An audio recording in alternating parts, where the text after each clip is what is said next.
Magandang buhay sa inyo guys, no? Ngayon guys, may ituturo ako sa inyo kung paano tayo kumita sa kay Shopee guys.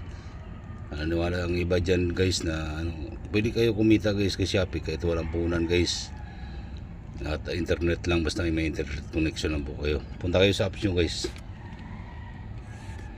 Pero ilalagay ko yung link dyan guys sa comment section natin, no? I-click nyo lang ang link dyan kung gusto nyo guys kumita kay Shopee. Yan guys, ang cellphone natin, hanapin natin yung Shopee. Yan ang Shopee natin guys, no? Yan. Pupunta tayo guys sa sa ating guys. Hanapin na natin guys yung affiliate program guys. Yan ang affiliate program guys, no? Yan. Ako guys, naka-register na ako guys. Ayan na, naka-register. Ayan, may kita tayo kahapon guys ng 59 pesos guys. Dalawang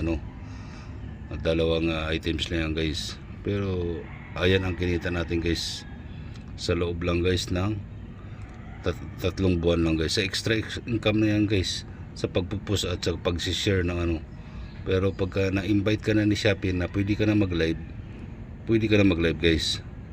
Sa pag-add naman ng ating items guys, balik ka doon ulit sa affiliate program.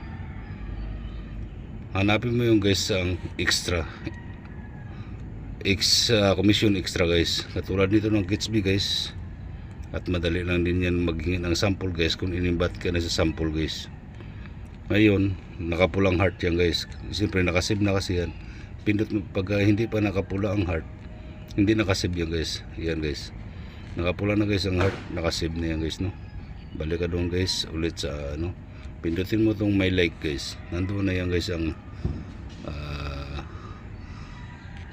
items guys na pwede mo na siya i-share guys sa mga social media mo. Yan, kapihin mo yung link, copy info, tapos hanapin mo yung Facebook. Sa Facebook lang natin guys, i-copy paste mo lang yan guys doon. Yan, i-share mo yan. Pag nilink nila yan guys dito guys, kung na monetize na ni Meta na mayroon ka ng affiliate sa Facebook din guys, lagyan mo yung guys ng title KitBiz. Okay na yan guys, nakaano na yan. Pwede mo rin guys i-share sa social media mo na sa Twitter o Instagram. Yan lang guys. At gusto mo kumita guys, i-click na yung link guys sa comment section.